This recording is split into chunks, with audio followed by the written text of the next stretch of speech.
Hello students, कैसे हैं आप सभी लोग। मैं हूं Pooja Singh and welcome back to my channel accounting master class. And आज के लेक्चर में हम एक नया टॉपिक स्टार्ट करने जा रहे हैं, that is accounts of holding company.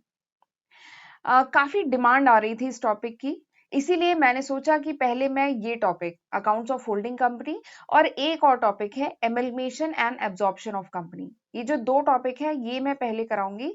उसके बाद मैं एक नया सब्जेक्ट स्टार्ट करने जा रही हूँ, दैट इज इकोनॉमिक्स। और मैं कोशिश करूंगी कि ये जो होल्डिंग कंपनी सब्सिडरी कंपनी का जो ये जो पूरा टॉपिक है अकाउंट्स ऑफ होल्डिंग कंपनी, ये मैं 3 से 4 लेक्चर में कवर करा दूं, राइट। तो चलिए फिर डिटेल में देखते हैं कि आज के लेक्चर में हम क्या डिस्कस करेंगे। आज हम सबसे पहले देखेंगे कि होल्डिंग कंपनी क्या होता है, सब्सिडरी कंपनी क्या है, टाइप्स ऑफ सब्सिडरी कंपनी, ये सब्सिडरी कंपनी कितने टाइप की होती है, क्या एडवांटेज है क्या डिसएडवांटेज है होल्डिंग कंपनी का। और उसके बाद हम एक बहुत इंपॉर्टेंट टॉपिक देखेंगे, that is consolidated financial statement. ठीक है, हम देखेंगे फॉर्मेट क्या है कंसोलिडेटेड फाइनेंशियल स्टेटमेंट का और कंटेंट क्या है, राइट। तो ये सारे टॉपिक आज के लेक्चर में हम डिस्कस करने वाले हैं। और मेरे चैनल पे आप पहली बार आए हैं तो मेरे चैनल को तो सब्सक्राइब करना ही है और नोटिफिकेशन बेल भी प्रेस कर लीजिएगा, so that you get the notification of my upcoming videos. और मैं अपने चैनल के बारे में भी थोड़ा सा बताना चाहूंगी। मेरे चैनल पर आपको क्लास 11 क्लास 12 की जो अकाउंटेंसी है, cost accounting, financial accounting, management accounting, stats, financial management और 1000 एमसीक्यू सीरीज, जिसमें मैंने कॉमर्स स्ट्रीम के जो डिफरेंट सब्जेक्ट्स हैं उन पर 1000 ऑब्जेक्टिव क्वेश्चन डिस्कस किए हैं, राइट। जो कॉम्पिटिटिव एग्जाम के लिए बहुत ही यूजफुल है और इनको मैंने बहुत डिटेल में विद नोट्स एंड न्यूमेरिकल पढ़ाया है। तो मैं चाहूंगी कि इस लेक्चर के बाद आप जरूर मेरे चैनल पे जाके एक बार प्लेलिस्ट चेक करिएगा। मैंने आपके लिए आज की तारीख तक मतलब नवंबर 2021 तक मैंने आपके लिए अप्रोक्सीमेटली 250 वीडियो लेक्चर्स अपने चैनल पे अपलोड किए हैं और बहुत सारे पाइपलाइन में हैं। तो मैं चाहूंगी आप एक बार मेरे चैनल पे जाके प्लेलिस्ट चेक करिएगा और इन वीडियो की मदद से पढ़िए। ठीक है, इन वीडियो लेक्चर्स की मदद से खुद भी पढ़िए और अपने फ्रेंड्स के साथ भी ज्यादा से ज्यादा शेयर करिए। ओके, तो चलिए फिर आज का लेक्चर हम स्टार्ट करते हैं।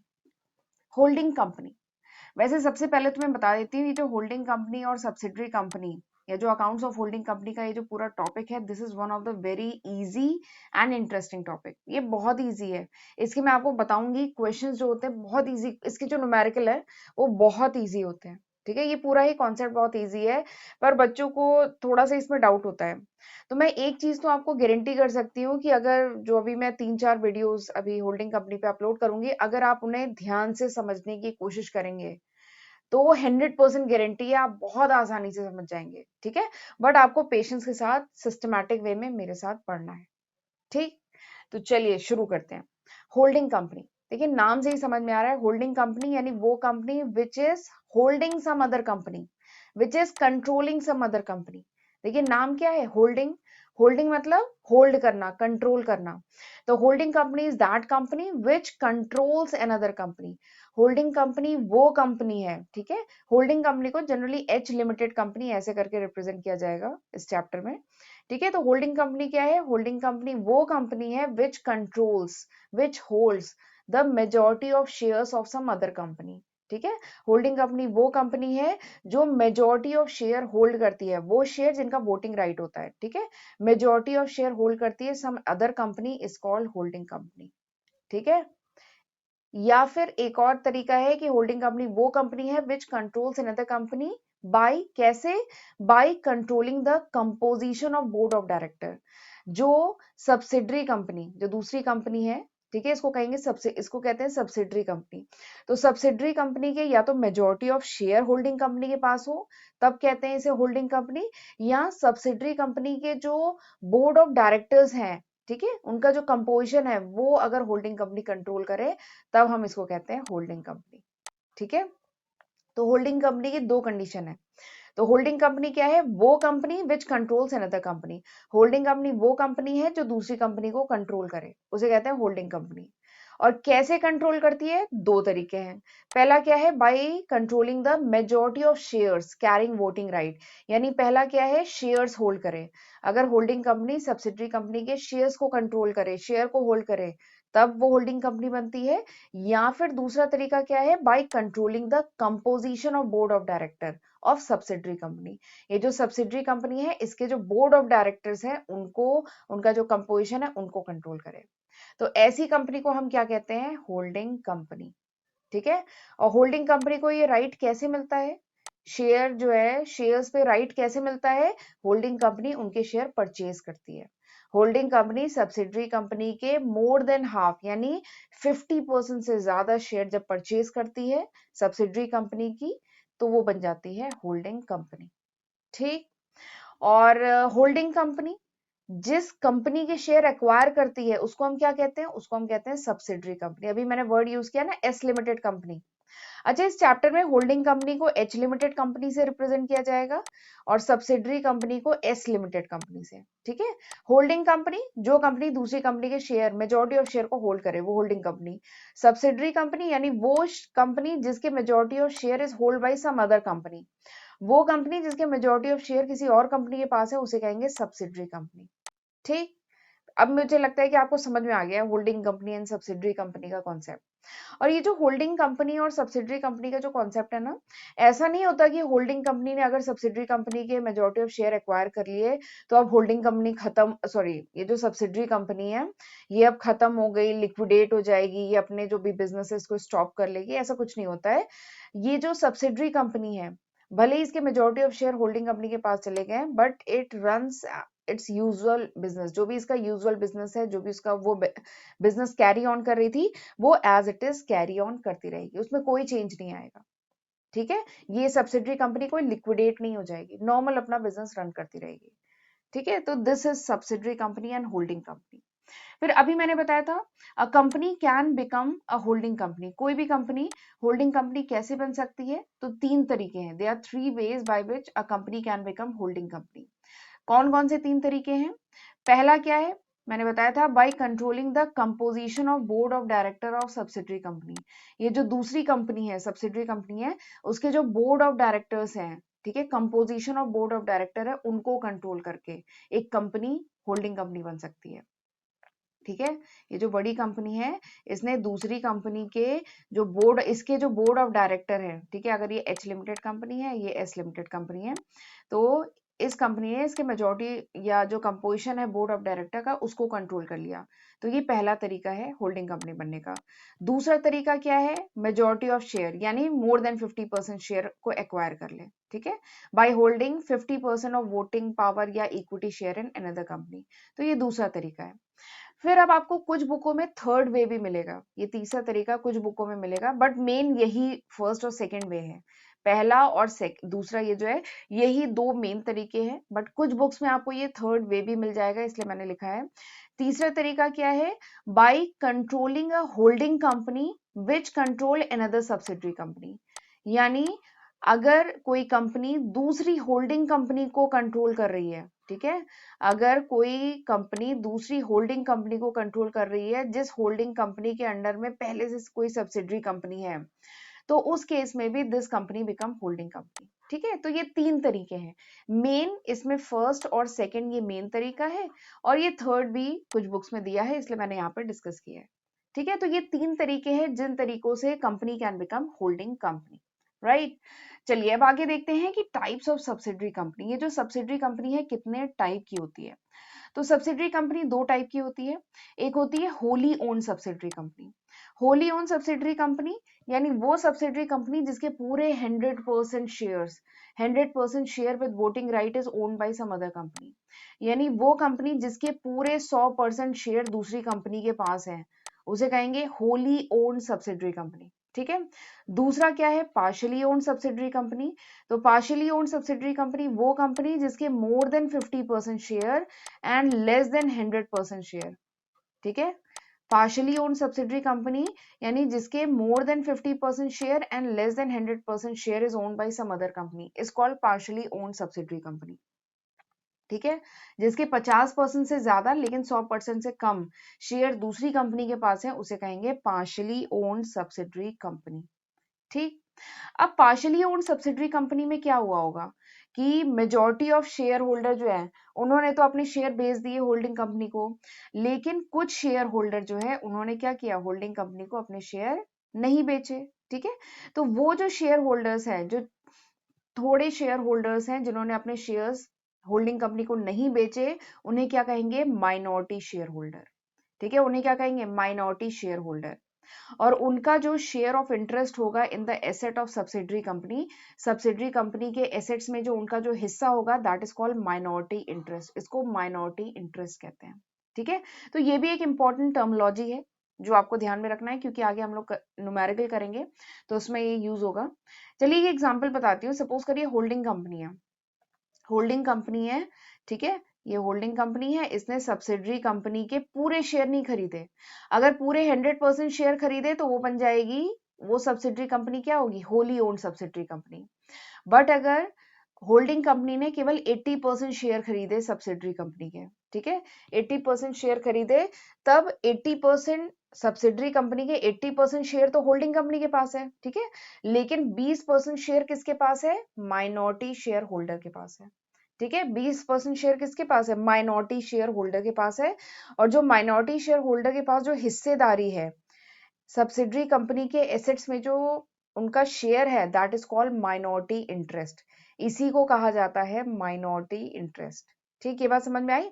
माइनॉरिटी शेयर होल्डर के पास जो हिस्सेदारी है in the asset of subsidiary company, उसी को कहा जाता है माइनॉरिटी इंटरेस्ट। ठीक, चलिए आगे बढ़ते हैं। अब मैं आपको बताती हूँ कि what is the advantage of holding company. ये जो होल्डिंग कंपनी का पूरा कॉन्सेप्ट है, इसका क्या फायदा है, ये जो होल्डिंग कंपनी सब्सिडरी कंपनी का कॉन्सेप्ट आया, इसका फायदा क्या है। तो सबसे पहला जो इसका बेनिफिट है, that is easy method of acquiring control.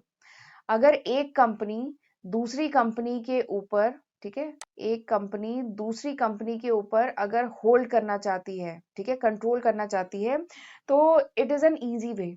ये जो होल्डिंग कंपनी का जो कॉन्सेप्ट है, ये एक आसान तरीका है जिसमें कंपेरेटिवली स्मॉल अमाउंट, यानी कंपेरेटिवली कम खर्चा करके, स्मॉल अमाउंट का खर्चा करके एक कंपनी दूसरी कंपनी के ऊपर कंट्रोल पा सकती है। ठीक है, तो it's a easy method of acquiring control. तो ये पहला इसका बेनिफिट है। दूसरा बेनिफिट क्या है, advantage of self goodwill. Advantage of self goodwill का क्या मतलब है कि देखिए, जो दोनों कंपनी है, ये जो एच लिमिटेड कंपनी है और जो एस लिमिटेड कंपनी है, ये जो होल्डिंग कंपनी और सब्सिडरी कंपनी है, दे मेंटेन देयर सेपरेट आइडेंटिटी। ऐसा नहीं होता कि होल्डिंग कंपनी ने सब्सिडरी को एक्वायर कर लिया तो सब्सिडरी की अब कोई आइडेंटिटी नहीं है, ऐसा नहीं होता। सब्सिडरी कंपनी अपना business as it is run करती है और उसकी जो भी मार्केट में आइडेंटिटी है वो वैसी मेंटेन रहती है, उसका अपना गुडविल मेंटेन रहता है मार्केट में।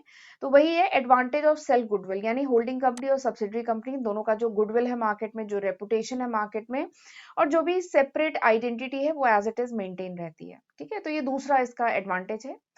तीसरा एडवांटेज क्या है, elimination of competition. Elimination of competition का क्या मतलब है कि होल्डिंग कंपनी जब सब्सिडरी कंपनी को एक्वायर करती है, या कह लीजिए एक कंपनी जब दूसरी कंपनी को एक्वायर करती है, उसकी मेजॉरिटी ऑफ शेयर को खरीद लेती है, तो क्या होता है, ये जो सब्सिडरी कंपनी है, ये क्या बन जाती है, it become the part of holding company. वो होल्डिंग कंपनी का हिस्सा बन जाती है, वो होल्डिंग कंपनी का पार्ट बन जाती है। तो अब जब पार्ट बन गई है, तो क्या बताइए, इन दोनों कंपनी के बीच में फिर कोई कंपटीशन रहेगा क्या, नहीं।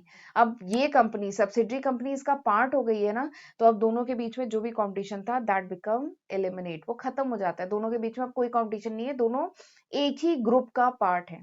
ठीक है, चलिए अगला बेनिफिट क्या है, अगला बेनिफिट है benefit of internal and external economies.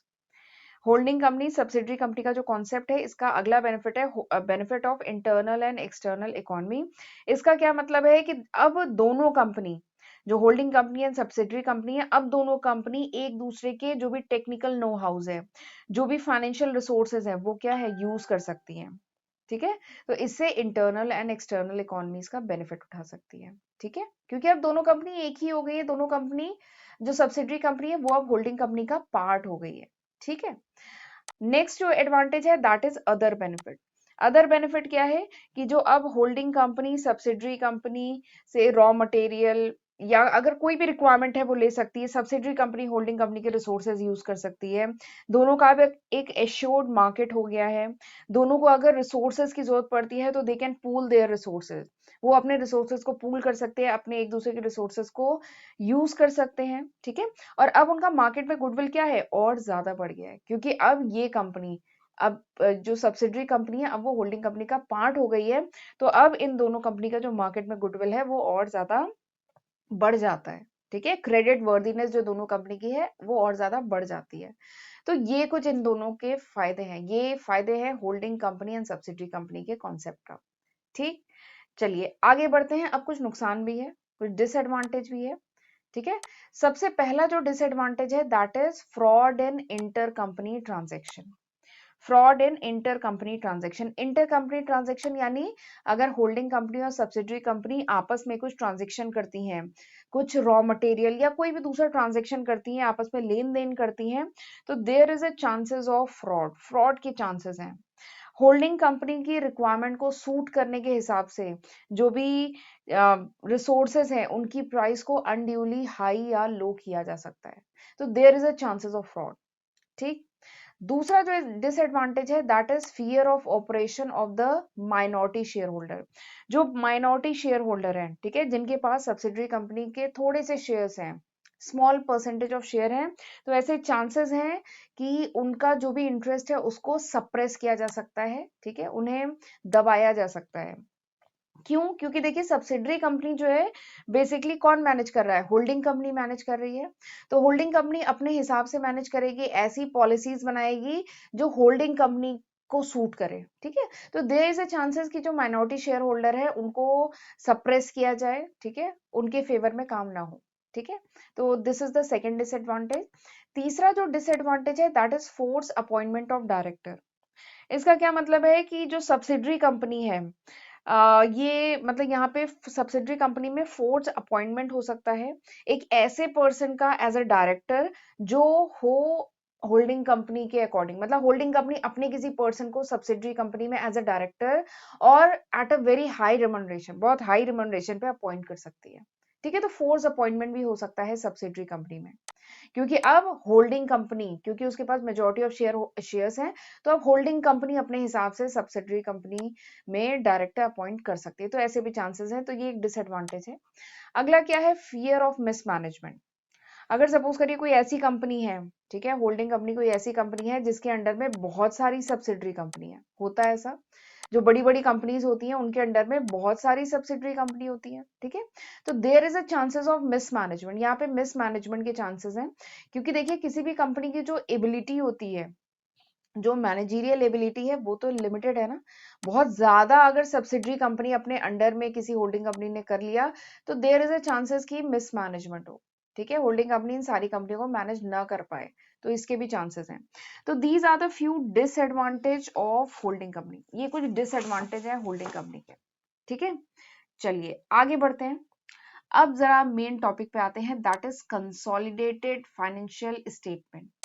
देखिए कंसोलिडेटेड मतलब क्या होता है, कंसोलिडेट करना मतलब इकट्ठा करना, एक साथ इकट्ठा करना। ठीक है, this is consolidated financial statement. तो कंसोलिडेटेड फाइनेंशियल स्टेटमेंट जो होता है ये कौन बनाता है, ये बनाता है पेरेंट कंपनी यानी होल्डिंग कंपनी। ठीक है, for a group of enterprise under its control. देखिए वैसे तो हर कंपनी, चाहे वो होल्डिंग कंपनी हो चाहे सब्सिडरी कंपनी हो, वो अपना जो एक स्टैंड अलोन फाइनेंशियल स्टेटमेंट है, अपनी खुद की बैलेंस शीट, पीएल अकाउंट, जो भी फाइनेंशियल स्टेटमेंट्स हैं, जितनी भी कंपनी है, चाहे वो होल्डिंग कंपनी हो चाहे वो जो भी सब्सिडरी कंपनी हो, ये सब अपना सेपरेट तो बनाती ही है।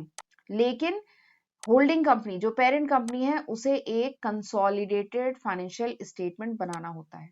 ठीक है, कंसोलिडेटेड मतलब इकट्ठा, होल्डिंग कंपनी और इसके अंडर में कितनी सब्सिडरी कंपनी है उन सबके कंबाइन इकट्ठा एक फाइनेंशियल स्टेटमेंट बनता है, तो उसी को कहते हैं कंसोलिडेटेड फाइनेंशियल स्टेटमेंट। और मैं कह रही थी ना कि ये चैप्टर बहुत इजी है। इजी इसलिए है क्योंकि यहाँ पे जो क्वेश्चंस है ना, अभी मैं कराऊंगी, तो क्वेश्चंस आपको केवल यही वाले मिलेंगे कि आपको कंसोलिडेटेड फाइनेंशियल स्टेटमेंट बनाना है। क्वेश्चन में आपको बैलेंस शीट दी जाएगी, होल्डिंग कंपनी और सब्सिडरी कंपनी की बैलेंस शीट दी जाएगी और आपको कंसोलिडेटेड बैलेंस शीट बनानी होगी। तो इसके क्वेश्चंस बहुत ईजी होते हैं। ठीक है, तो कंसोलिडेटेड बैलेंस शीट कौन बनाता है? होल्डिंग कंपनी बनाती है, ठीक है।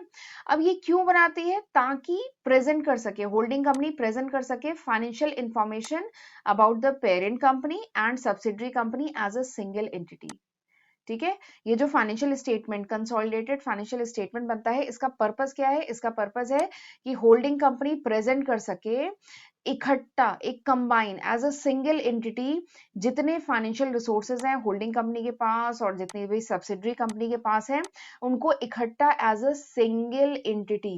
ये एक सिंगल एंटिटी है ना, होल्डिंग कंपनी और उसके अंडर में जितनी भी सब्सिडरी कंपनी है वो एक ही यूनिट का तो पार्ट है, ठीक है। तो एज अ सिंगल एंटिटी इनके जितने रिसोर्सेज हैं और जितने भी ऑब्लिगेशन है उनको एक साथ प्रेजेंट किया जा सके। This is the purpose of preparing consolidated financial statement, ठीक। तो ये जो कंसोलिडेटेड फाइनेंशियल स्टेटमेंट है, आपने अकाउंटिंग स्टैंडर्ड पढ़ा होगा, ठीक है। तो अकाउंटिंग स्टैंडर्ड 21, वैसे अकाउंटिंग स्टैंडर्ड पे मेरी एक सेपरेट वीडियो है, अगर आप देखना चाहें तो मेरे चैनल पे जो प्लेलिस्ट है उसमें चेक कर सकते हैं। तो वहां पे मैंने आपको अकाउंटिंग स्टैंडर्ड के बारे में बताया है, ठीक है। तो अकाउंटिंग स्टैंडर्ड की अगर हम बात करें तो अकाउंटिंग स्टैंडर्ड 21 था, it's all about consolidated financial statement. Accounting standard 21 में कंसोलिडेटेड फाइनेंशियल स्टेटमेंट के बारे में है। अकाउंटिंग स्टैंडर्ड ये किसने दिया है? ICAI, institute of chartered accountant of India ने दिया था अकाउंटिंग स्टैंडर्ड, जिसमें accounting standard 21 is all about consolidated financial statement, यानी होल्डिंग कंपनी कैसे कंसोलिडेटेड फाइनेंशियल स्टेटमेंट बनाएगी, ये इस अकाउंटिंग स्टैंडर्ड में बताया गया है, ठीक है। और इस स्टैंडर्ड में ये भी कहा गया है कि जो पेरेंट कंपनी है यानी जो होल्डिंग कंपनी है उसको अपना स्टैंड अलोन यानी खुद का तो फाइनेंशियल स्टेटमेंट बनाना ही है, बट उसके साथ कंसोलिडेटेड फाइनेंशियल स्टेटमेंट भी बनाना है। ये देखिए यही लिखा मैंने, सेपरेट फाइनेंशियल स्टेटमेंट तो बनाना ही है उसे, बट उसके साथ उसको कंसोलिडेटेड फाइनेंशियल स्टेटमेंट भी बनाना है। और इस चैप्टर के जो क्वेश्चन होंगे उसमें आपको केवल यही काम करना है, आपको कंसोलिडेटेड बैलेंस शीट बनानी है, ठीक है। तो this is the format of consolidated balance sheet, ये फॉर्मेट है कंसोलिडेटेड बैलेंस शीट का, ठीक है। सिंपल सा फॉर्मेट है, this is the vertical format, ये वर्टिकल फॉर्मेट है and this is a new format, ये नया फॉर्मेट है। कुछ बुक्स में आपको हॉरिजॉन्टल फॉर्मेट मिलेगा, ठीक है, तो that is an old format, वो ओल्ड फॉर्मेट है, ठीक है। ये नया फॉर्मेट है, यही चलता है, यही आपको एग्जाम में बनाना है। अब मैं ये जो फॉर्मेट है प्लस इसी पे बेस्ड क्वेश्चन, अब मैं ये नेक्स्ट लेक्चर में कराऊंगी। आज का लेक्चर मैं यहीं पे वाइंड अप करती हूँ। ये जो फॉर्मेट है इसके बारे में प्लस इसके जो क्वेश्चंस होते हैं वो कैसे किए जाते हैं, होली ओन्ड सब्सिडरी कंपनी के केस में, पार्शियली ओन्ड सब्सिडरी के केस में कैसे किए जाते हैं, वो सब अब मैं नेक्स्ट लेक्चर में डिस्कस करूंगी, ठीक है। तो चलिए मैं आज का लेक्चर यहीं पे वाइंड अप करती हूँ। उम्मीद है आज मैंने जो भी पढ़ाया है आपको अच्छे से समझ में आया होगा। अगर सिस्टमैटिक वे में चलेंगे ना, एक सीक्वेंस में चलेंगे तो ये एकदम भी डिफिकल्ट टॉपिक नहीं है, बहुत आसान है, इसके न्यूमेरिकल सबसे ज्यादा आसान है, आप देखिएगा आप कितनी आसानी से कर लेंगे, ठीक है। तो बस मेरे साथ बने रहिए और एक सिस्टमैटिक वे में सीक्वेंस में धीमे धीमे पढ़िए मेरे साथ, ठीक। तो चलिए आज का लेक्चर मैं यहीं पे वाइंड अप करती हूँ। अगले लेक्चर में मैं ये सबसे पहले ये फॉर्मेट एक्सप्लेन करूंगी और इसके बाद हम उस पर क्वेश्चंस करेंगे, राइट। तो चलिए फिर अगर मेरा वीडियो यूजफुल लगा हो तो लाइक जरूर कर दीजिएगा, ठीक है। तो चलिए मिलते हैं अगले लेक्चर में, तब तक अपना ध्यान रखिएगा, गॉड ब्लेस।